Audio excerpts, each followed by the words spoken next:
is not only the roar of guns, the clanking of tanks and the roar of planes, leaving devastation and bitterness in their wake. It is first and foremost a grandiose, multidimensional intellectual game, where every move, every decision, every strategic miscalculation or brilliant insight can cost millions of lives and forever change the fate of entire nations. Throughout human history, victory on the battlefield has often depended not so much on the numerical superiority of armies or the overwhelming power of weapons, but on the ability of the command to think strategically, to deeply anticipate the enemy's actions, to masterfully apply cunning deceptions and use innovative approaches that turned all the usual rules of war upside down. In other words, wars were won not only where soldiers met face to face in bloody battles, but also in the invisible duels of the minds of great strategists, where real intellectual duels were played out, the outcome of which was decided not by brute force, but by a sharp, analytical mind. It was these games of the mind, these sudden insights, these brilliant mathematical calculations and daring tricks that changed the course of history, leading to triumph or crushing defeat, convincingly proving that the intellect is one of the most powerful, if not the most powerful, weapons in the arsenal of any state, capable of influencing the fate of the world. Today we will look at 6 such mind games where superior intelligence, unconventional and out-of-the-box thinking became turning points in history, ensuring victory in seemingly hopeless situations or against vastly superior forces. These examples will show how a deep understanding of the enemy's psychology, the ability to analyze vast amounts of information, and a willingness to act outside the box, discarding outdated dogmas and conservative approaches, can turn the course of a conflict on its head, changing its dynamics beyond recognition and directing it along an entirely new path. Each of these stories is a unique and valuable lesson in strategic planning, the art of decryption, the mastery of disinformation, and resilience in asymmetric warfare. They prove beyond doubt that true strength lies not only in the physical might of weapons, the size of armies, or the quantity of equipment, but also in the ability to think, to adapt to constantly changing conditions, and to invent new, unexpected paths to victory, even when all traditional methods have been exhausted. These events serve as a powerful reminder that even in the most desperate circumstances, when all seems lost and the situation looks hopeless, intellectual prowess, courage of thought, and strategic genius can change the course of history, forever inscribing the names of its architects in the annals of great thinkers, strategists, and heroes who saved the world with their minds. One of the most monumental and intellectually exciting victories, which had an absolutely decisive impact on the outcome of the entire Second World War, is undoubtedly the unprecedented cracking of the German Enigma encryption machine. This was not just a technical task or a routine operation to intercept messages, but a titanic intellectual game of survival, where the very future of the entire free world and the sustainability of the resistance of Nazi Germany, which threatened to enslave all of Europe, were at stake. The Germans were absolutely, fanatically confident in the impenetrability of their Enigma, considering it a cryptographic masterpiece that ensured the complete and unconditional secrecy of all their military and intelligence communications, from troop movements to plans for naval operations. Every day, Enigma's operators changed the settings of its rotors, creating an astronomical, mind-boggling number of possible combinations, a figure that ran into the billions of billions, making traditional brute force methods impossible for any conceivable computer of the time, requiring hundreds of years of calculations. But in the depths of Britain's top-secret Bletchley Park, a secluded estate in the heart of England, there was an unprecedented group of brilliant minds, brilliant mathematicians, gifted linguists, skilled chess players, astute cryptanalysts, and innovative engineers. Among them, the brilliant Alan Turing stood out, whose mathematical insights, logical approach, and innovative ideas were the cornerstone of its success. Their work was not limited to brute force or pure mathematics. They used innovative, interdisciplinary approaches, combining a deep mathematical understanding of how the code works with a careful analysis of the human factor. They looked for and found patterns in the frequency of letters in the German language, in the formulaic phrases that German operators inevitably used in their daily messages, such as Heil Hitler at the end of a message, weather reports, or routine reports, and in their inevitable human errors and habits that inadvertently created leaks of information that allowed the key to be caught. Their methods included the development of specialized electromechanical machines, aptly named bombers, after the Polish cryptanalytic device Bomba, which could automatically and incredibly quickly test thousands of possible Enigma rotor settings per second,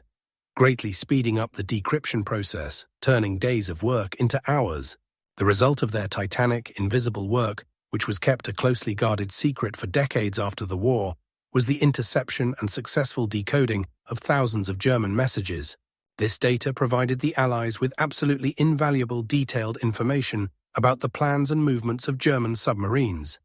the famous wolf packs that mercilessly sank Allied shipping in the critical Battle of the Atlantic, threatening vital sea lanes.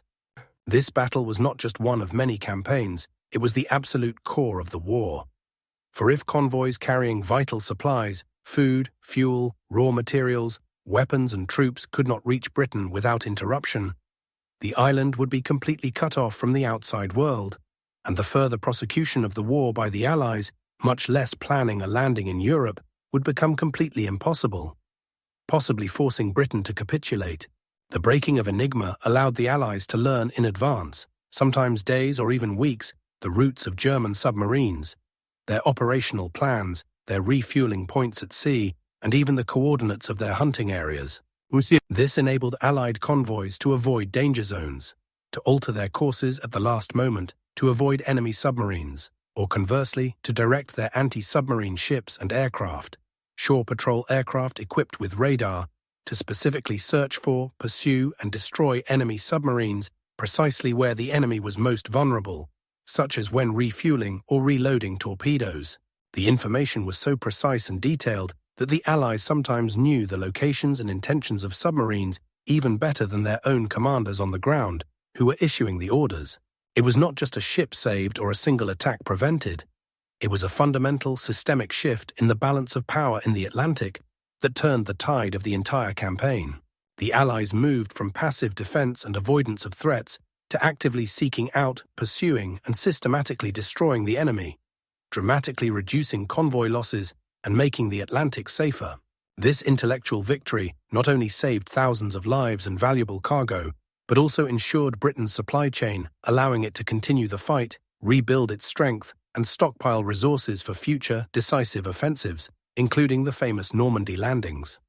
Without the breaking of Enigma and the subsequent Ultra,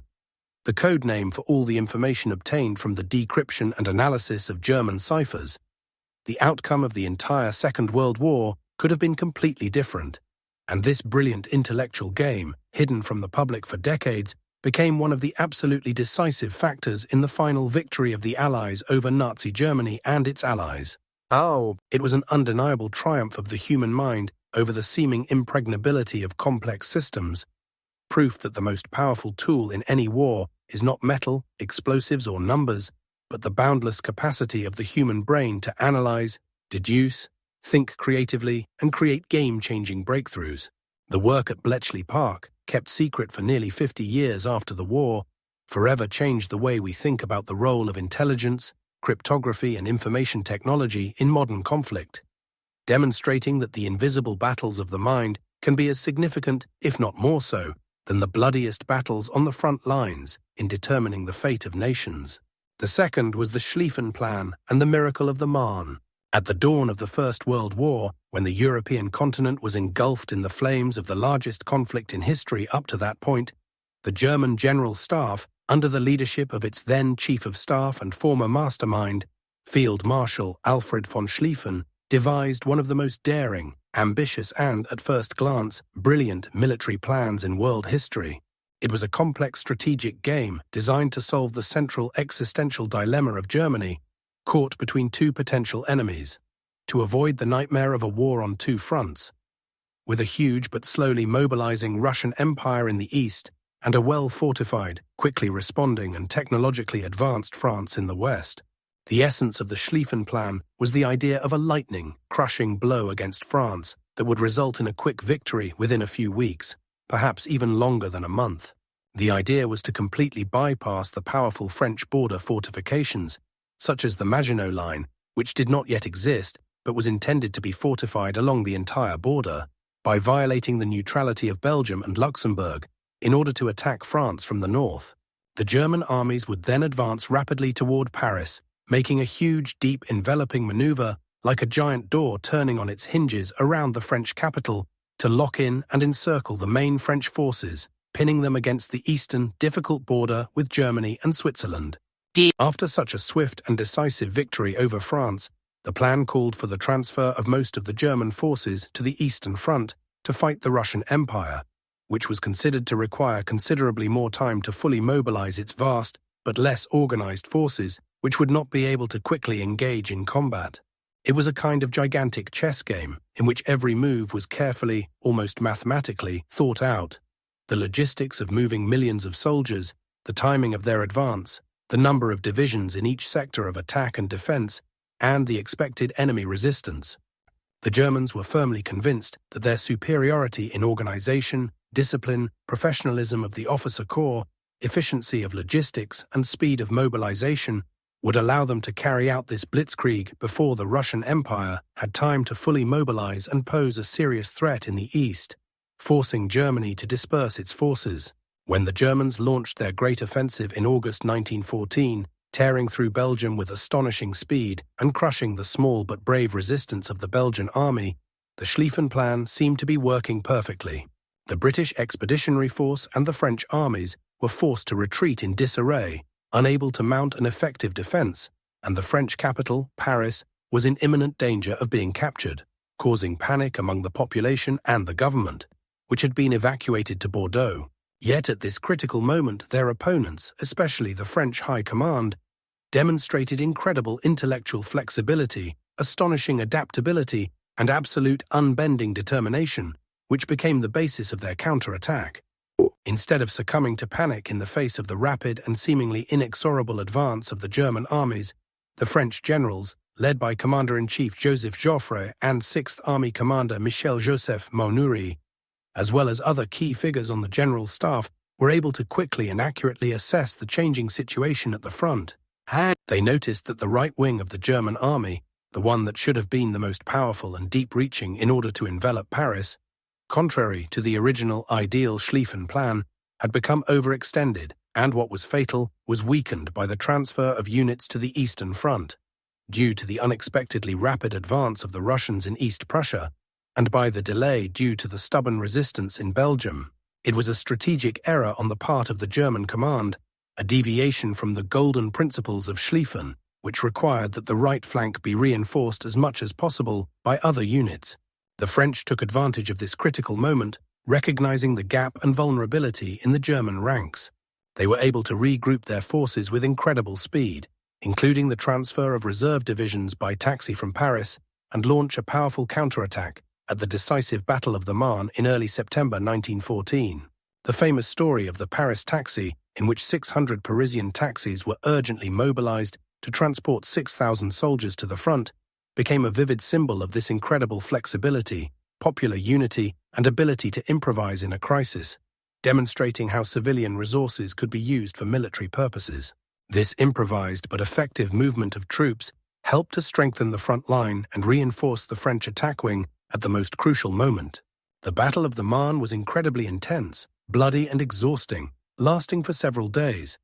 But thanks to the incredible tenacity of the French and British troops, as well as skillful leadership and the ability to react to the dynamics of the battle, the German offensive was stopped literally a few dozen kilometers from Paris. The German armies were forced to retreat, and all hopes for a quick victory collapsed overnight. The miracle of the Marne thwarted the Schlieffen Plan, deprived Germany of the opportunity for a quick victory on the Western Front, and doomed both sides to a grueling, multi-year, deadly trench warfare in the trenches, characterized by minimal territorial changes and colossal losses, lasting for 4 years. This battle became a vivid, instructive example of how even the most brilliant and carefully thought-out plan can be neutralized by the flexibility of thinking, the ability to improvise, the enemy's ability to find and exploit the slightest weakness in the enemy's strategy, as well as his unbending will to resist, which turned out to be stronger than the mechanical execution of the plan. It emphasized that in war, the winner is not always the one who strikes first with overwhelming force, but the one who adapts better to constantly changing circumstances and is able to quickly and effectively respond to the enemy's mistakes, turning them to his advantage. This strategic duel proved that even with an impeccable detailed plan, the ability to be flexible, make quick and correct decisions on the battlefield is critical to the ultimate success, and sometimes even the survival of a nation. The third game was Montgomery and Operation Lightfoot at El Alamein. The Second Battle of El Alamein, fought in the vast, scorching deserts of North Africa in October and November 1942, was one of the key and absolutely decisive turning points of the entire Second World War. It was not just another bloody skirmish, but a grand strategic duel of wits between the commander of the British Eighth Army, General Bernard Montgomery, and the legendary German Field Marshal Erwin Rommel, who earned the nickname the Desert Fox for his outstanding abilities in maneuver warfare. Montgomery, appointed to command only a few months before the battle, faced an extremely strong, well-trained and entrenched enemy, which had already made significant advances in the region, reaching almost as far as Alexandria. Rommel had created a powerful and almost impenetrable defensive line, known as the Devil's Garden, consisting of deep and heavily mined fields, long anti-tank ditches, numerous wire entanglements, and carefully fortified strongpoints equipped with artillery and anti-tank guns, making it virtually impregnable to direct assault. A simple frontal assault on such fortifications, without prior preparation and cunning, would have been tantamount to suicide and would have resulted in catastrophic losses for the Allies, something Montgomery absolutely could not allow. Montgomery, known for his methodical, meticulous approach to planning, absolute attention to detail, and ability to inspire troops who had previously suffered defeats, devised an operation codenamed Operation Lightfoot. This was not just a plan of attack, but a complex, multifaceted, and carefully thought-out scenario that involved masterful deception, clever concealment, overwhelming concentration of forces, and flawless coordination of all branches of the armed forces, infantry, tanks, artillery, and air force, working as a single organism. Montgomery's key intellectual move was to mislead Rommel about the true direction of the main attack. Instead of attacking across the entire front, or in obvious logical places, Montgomery used a whole arsenal of disinformation tactics to create a grand spectacle. He ordered the creation of false military objectives, inflatable tanks and trucks that looked like real armor from a distance to simulate large armored formations on the southern flank, where no attack was planned. False ammunition dumps and fake pipelines were built, and even false railroad tracks pointed south to give the enemy the impression that the main attack would be where the Allies were stockpiling supplies. Radio traffic was carefully simulated to reinforce this impression, and real troops and equipment were camouflaged and moved only at night to avoid detection from the air, hiding their true locations. It was like a masterly game of poker, with Montgomery cleverly bluffing to make Rommel make the wrong move and disperse his limited reserves in the wrong direction, weakening his key area. Rommel, for all his shrewdness that had earned him the reputation of the Desert Fox, believed the deception and transferred significant forces, including his most valuable 21st Panzer Division Africa and other armored formations, to the southern flank, thereby significantly weakening the northern direction along the coast where the main decisive British attack was actually being prepared. In addition to the deception, the Lightfoot plan called for overwhelming superiority in artillery. Hundreds, sometimes thousands of guns, tanks, hundreds, sometimes thousands of tanks, and aircraft, as well as an elaborate plan for breaking through Rommel's deep minefields. Allied engineers worked under intense enemy fire, heroically clearing narrow passages for tanks and infantry through minefields, an incredibly dangerous and important task. The battle was grueling and bloody, lasting almost 2 weeks of continuous fighting, during which the British troops gradually, metre by metre, broke through Rommel's defences. The German and Italian troops, exhausted, disoriented by skillful deception, and deprived of necessary reserves in key areas, were unable to effectively resist the massive and well-coordinated Allied offensive. The victory at El Alamein was not merely a tactical victory, it had enormous strategic significance for the entire course of the war. It ended Axis dominance in North Africa, pushing Rommel's forces thousands of miles west, leading to their final defeat in Tunisia, and opening the way for the Allied landings in Sicily and then Italy, creating a new front for Germany. Montgomery had demonstrated that careful, almost meticulous planning, the skillful use of deception, and the brilliant concentration of decisive forces in the right place at the right time were the absolute keys to victory, even against an experienced enemy. It was a brilliant triumph of intelligence over seemingly impregnable defenses, irrefutable proof that war is not just about force and destruction, but also a subtle, multi-layered game of the mind, where psychological superiority and the ability to mislead the enemy can be as destructive as the most powerful artillery bombardment or tank strike,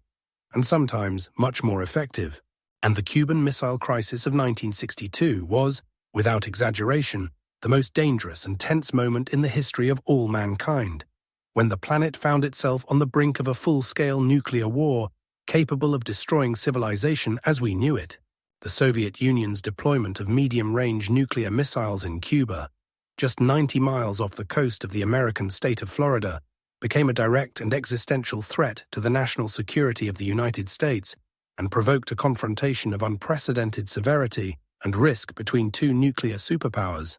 the USA and the USSR. This was not just a political crisis or an ordinary diplomatic standoff, but a complex, incredibly tense and multi-layered intellectual game with absolutely high stakes, where every word, every move, and every decision of the leaders could lead to an irreversible global catastrophe, to the end of the world. Game theory played a key role, a mathematical tool for studying and analyzing strategic interactions in which the optimal choice of one player, in this case a country, depends on the choice and reaction of another player, taking into account all possible consequences. Both sides, the administration of US President John F. Kennedy and the Soviet leadership, led by Nikita Khrushchev, understood perfectly well and clearly that a direct military conflict between them, especially with the use of even tactical nuclear weapons, would inevitably lead to the concept of mutually assured destruction, MAD, that is, to the complete collapse of both systems and the deaths of millions and possibly billions of people around the world. The goal of both sides was to achieve their original geopolitical goals, or at least save face in the eyes of the world public and their own citizens, while categorically avoiding a fatal escalation that could lead to the end of the world as we know it and threaten the existence of all mankind. A special committee, known as ExComm, Executive Committee of the National Security Council, was quickly formed in the White House, consisting of President Kennedy's closest and most trusted advisors, including his brother Robert. They spent 13 tense days of crisis, carefully considering and discussing all possible courses of action, from a full-scale invasion of Cuba to destroy the missile installations and overthrow the Castro regime, which would inevitably lead to a clash with Soviet forces on the island, to massive bombing of the missile bases, and to various forms of diplomatic pressure, secret negotiations, and compromises. Each of these options carried enormous and unpredictable risks of escalation, and each potential solution was subjected to repeated, meticulous analysis in terms of its potential short-term and long-term consequences, including the possibility of nuclear war. Kennedy, recognizing the existential gravity of the situation and the immediate threat of nuclear war, chose a strategy that was later called flexible response, or hard diplomacy. Instead of an immediate military strike that could have provoked war, he declared a naval quarantine blockade of Cuba to prevent further Soviet arms shipments to the island. However, he deliberately left the door open to diplomatic negotiations and possible compromise, giving Khrushchev the opportunity to back down and find an honorable way out of the crisis without a complete loss of prestige and political face on the international stage. The Soviet Union, for its part, initially took an extremely hard line, categorically denying the presence of the missiles and condemning the American blockade as an act of aggression. But then, having assessed the risks and the threat, also demonstrated a willingness to compromise and seek a peaceful solution. Intensive, often secret negotiations were conducted through multiple channels. Through the United Nations, through the Soviet ambassador in Washington, Anatoly Dobrynin, and even through unofficial contacts with journalists, which allowed messages to be transmitted outside the official protocols. The key moment was Khrushchev's proposal, voiced in 2 letters, that the USSR withdraw its offensive missiles from Cuba in exchange for public US guarantees not to invade the island and, crucially for the Kremlin, Washington's secret agreement to withdraw US Jupiter ballistic missiles from Turkey, which posed a similar threat to Soviet security and were perceived as a provocation. It was a brilliant and perhaps unique example of how intellectual flexibility, the ability to empathize, understand the position and interests of the enemy, and a crystal-clear awareness of the potential catastrophic consequences of one's actions can prevent a global catastrophe. The leaders of both superpowers, despite profound ideological differences, colossal mutual distrust, and strong pressure from the hawks in their governments, were able to find common ground based on a common understanding of the destructiveness of nuclear war and the instinct for human self-preservation. The Cuban Missile Crisis demonstrated that in a nuclear standoff, where there can be no winners, the intellectual art of compromise, containment, strategic concessions, and difficult negotiations becomes the highest form of military strategy and diplomacy, and a critical tool for the survival of human civilization. It was a triumph of reason over impulsiveness, of dialogue over confrontation, and of a deep understanding of the complex, deadly dynamics of international security that still serves as a critical lesson for all world leaders, a reminder of the fragility of peace and how easily it can end up on the brink of collapse. The fifth game was Operation Mincemeat, a meticulously planned and brilliantly executed British intelligence operation in 1943 that went down in history as one of the most daring, unusual and, without exaggeration, brilliant deception operations of the entire Second World War. Its strategic objective was absolutely critical and extremely ambitious: to deceive the German High Command and convince it that the Allies were planning a large-scale invasion of southern Europe, not on the island of Sicily, which was in fact their true and long-planned target, but on the much less strategically important Greece and Sardinia. This was no mere military ruse or tactical ploy, but a highly complex intellectual game built on a profound understanding of human psychology, especially the enemy's mentality, a thorough knowledge of his habits, intelligence methods, and decision-making methods. The operation required careful planning of every last detail of the deception, from personal items to the wording of letters and the masterful manipulation of reliable intelligence data to make it appear absolutely believable. British intelligence, in particular members of the top-secret XX committee responsible for controlling double agents and disinformation, devised a plan that at first glance seemed crazy and incredibly risky, but was imbued with an impeccable logic of deception and psychological influence. Use a corpse to deliver false but extremely plausible and convincing information that was to be found by the enemy. They found the body of a homeless man who had died of pneumonia and had no relatives, and turned him into a completely convincing fictitious British Marine officer, Major William Martin. An entire carefully crafted and detailed cover story was created for Major Martin. Pockets were sewn onto him with various personal items that were supposed to give him maximum credibility. Theatre tickets from a few days before his death to show that he had been alive recently, a bill from a jewelry store for a ring he was supposedly going to give away, several love letters from his fiancée to create the image of an ordinary person, and a slightly annoying letter from his father reproaching him for his financial waste, which added even more realism. And most importantly, securely attached to his body was a briefcase containing the secret documents that were the basis of the whole deception. These documents, skillfully compiled by experienced intelligence officers, contained false but extremely convincing information about the upcoming Allied landings in Greece, Operation Husky but with a false target, and Sardinia, Operation Bridegroom, while casually and as if in passing, as if an unimportant digression, it was mentioned that Sicily was just a small diversionary maneuver to attract the attention of the Germans in order to cover up the real, larger goals. The body of Major Martin was dropped from a British submarine off the coast of Spain,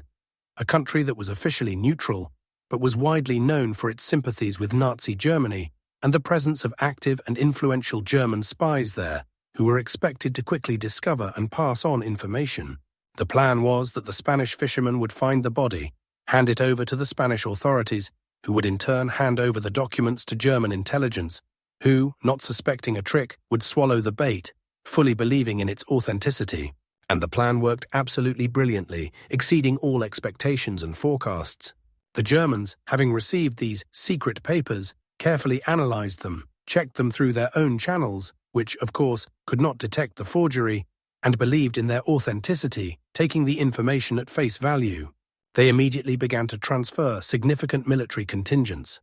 Entire tank divisions, squadrons of combat aircraft, and large infantry units from strategically important Sicily to Greece and Sardinia,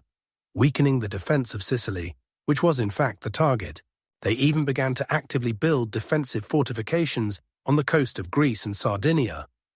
based on the false information from the Major Martin papers, wasting valuable resources and time. When the Allies actually landed on Sicily on July 10, 1943, as part of Operation Husky,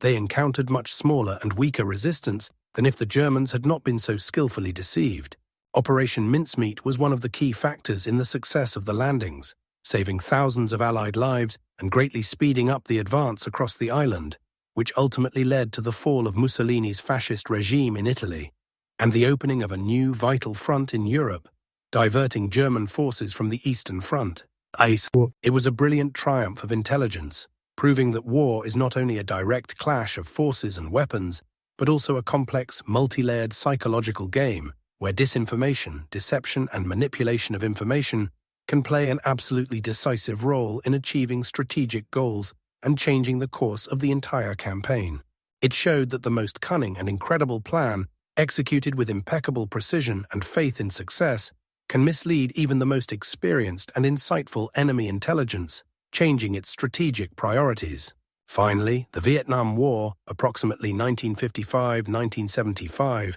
is one of the most tragic, but at the same time most instructive and profound examples in world military history. It vividly demonstrates how the intellectual game of asymmetric warfare, based on flexibility and an unwavering will to resist,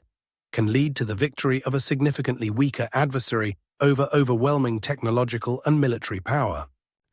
The United States of America, as the most powerful country in the world after World War II, with unprecedented military superiority, powerful air force, including B-52 bombers, modern tanks, sophisticated weapons, advanced logistics, and vast economic resources, faced an enemy that categorically refused to play by the traditional rules of large-scale warfare, imposing its own rules. The North Vietnamese Army and the forces of the National Liberation Front of South Vietnam, commonly known as the Viet Cong, used guerrilla warfare tactics, which were essentially sophisticated intellectual strategies, developed on the basis of centuries of resistance experience. It was based on the principles of adaptation, extreme flexibility, incredible patience, and the ability to wear down a much stronger and more technologically advanced enemy without engaging them in direct, large-scale battles in which they had virtually no chance of winning. Instead of frontal assaults on superior U.S. forces, the Vietnamese focused on asymmetrical tactics, quick and unexpected hit-and-run attacks on American bases and convoys, carefully planned ambushes in dense jungle, the use of a vast and incredibly complex network of underground tunnels, such as the famous Cu Chi tunnels, which were hundreds of kilometers long, the construction of booby traps that inflicted physical and psychological damage on enemy soldiers, and the skillful use of minefields. The intellectual aspect of this war was the Vietnamese' profound understanding of the political, social, and psychological dimensions of the conflict. While American generals tried to win the war through traditional military operations, measuring tactical success by the number of enemies killed, the Vietnamese concentrated on making the war politically, economically, and socially unacceptable to American society by continually demonstrating their ability to resist.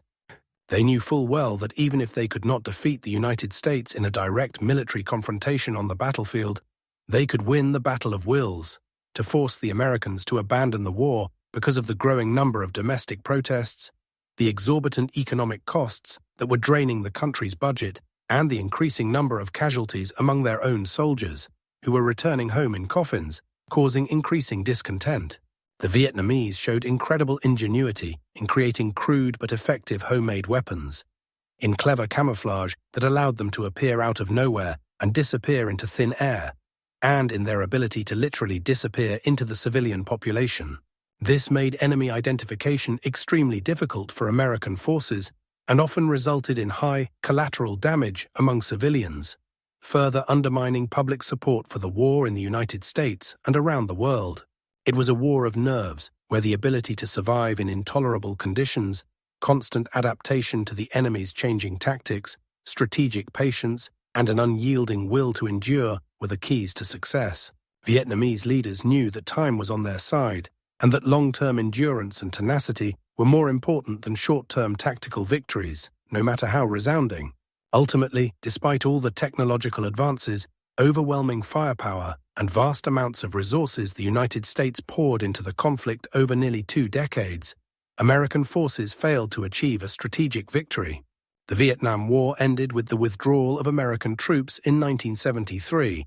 and the eventual unification of Vietnam under communist rule in 1975. The war provided the clearest and perhaps most painful lesson that military superiority does not always guarantee victory. If the enemy is able to employ intelligent and unconventional warfare, focusing on long-term objectives, attritional tactics, and influencing the enemy's internal politics, it demonstrated the importance of flexibility, adaptability, a deep understanding of the cultural and political context of a conflict, and the recognition that modern warfare is not just a battlefield,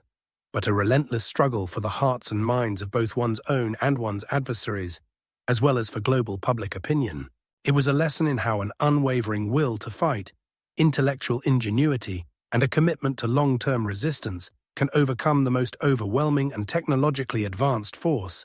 changing the outcome of seemingly preordained conflicts.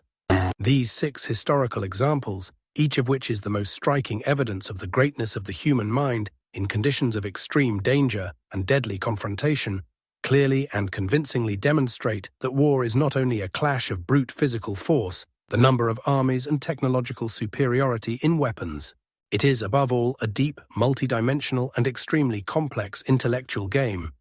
where victory often depends not so much on the size of the army, the amount of equipment or finances, but on the acuity of the mind, the ability to think strategically, boundless ingenuity, and the unique ability to analyze, predict, and outwit the enemy, using his weaknesses and vulnerabilities. From the masterful cracking of secret codes that revealed the enemy's most hidden plans and allowed preemptive strikes, to the masterful use of deception and disinformation that sowed chaos and paralysis in the enemy's ranks, forcing him to act according to a false scenario. From brilliant, carefully calibrated plans of attack and unyielding, heroic defense that turned apparent defeat into victory, to the exhausting asymmetric warfare that gradually sapped the will to fight and the resources of vastly superior forces. In each of these cases, it was human intelligence, and not just material power, that proved to be the decisive factor that changed the course of a conflict and determined its ultimate outcome. These stories serve as a powerful reminder of the infinite adaptability of the human mind, its amazing capacity for creative solutions to the most complex problems, and that even in the most desperate circumstances, when brute force seems the only path to victory or survival, it is intelligence, creativity, foresight, and strategic vision that can turn the tide of history and lead to triumph. They emphasize that true superiority in any conflict is achieved not only by the number of tanks, planes, or soldiers on the battlefield, but also by the ability to think outside the box, to understand the enemy's psychology to its very core, to exploit its vulnerabilities, and, most importantly, to maintain a clear mind, an unbending will to fight, and the ability to adapt in the face of constant uncertainty and enormous pressure.